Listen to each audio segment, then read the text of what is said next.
Guys, ഞാനിന്ന് ഇവിടെ വന്നിരിക്കുന്നത് നമ്മുടെ തത്തയുടെ ഒക്കെ വീഡിയോ ഒക്കെ ആയിട്ടാണ്.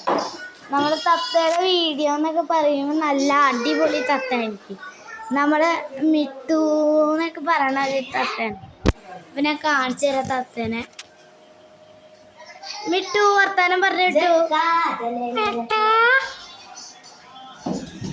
തക്കടാ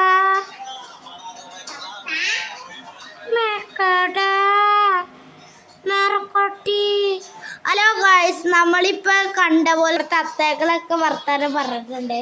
അതേപോലെ തന്നെ നല്ല രസമാണ് എനിക്ക് ആ തത്തമ്മേനെ കാണാനായിട്ട്. അതേപോലെ നിങ്ങൾക്കൊക്കെ ഈ തത്തമ്മേനെ വേണമെങ്കിൽ തന്നെ ഞാൻ താഴത്തിൽ സബ്സ്ക്രൈബും ഇതൊക്കെ ഞാൻ ഇട്ടേക്കാം. എല്ലാവരും ലൈക്കും സബ്സ്ക്രൈബും ചെയ്ത് നമ്മളെ സഹായിക്കുക. എല്ലാവരും ഞാൻ കുറേ വീഡിയോ ഇട്ടിട്ടുണ്ടായിരുന്നു. അതിനൊന്നും ആരും ഒരു മറുപടിയോ ഒരു സാധനമോ ഒന്നും തന്നിട്ടുണ്ടായിരുന്നില്ല. പിന്നെ ഞങ്ങൾ കുറേ വീഡിയോ നിങ്ങൾക്ക് ഇട്ടിട്ടുണ്ടായിരുന്നു. അതേപോലെ തന്നെ ഒരു ഗ്യാസ് എൻ്റെ ഇപ്പോൾ കുറേ മീനുകളൊക്കെ ഉണ്ടായിരുന്നു. ആകെ കുറച്ചൊക്കെ ചത്തുപോയി. അതിൻ്റെയൊക്കെ ഫോട്ടോ ഞാൻ ഇപ്പോൾ ആകെ ഓർമ്മയുള്ളൂ. നമ്മുടെ കുറേ അക്വേറിയമൊക്കെ ഇരിപ്പുണ്ട്. നിങ്ങൾക്ക് വേണമെങ്കിൽ താഴത്ത് കമ്പൗണ്ട് ഇട്ടാൽ ഞാൻ നിങ്ങൾക്ക് തരുന്നതായിരിക്കും.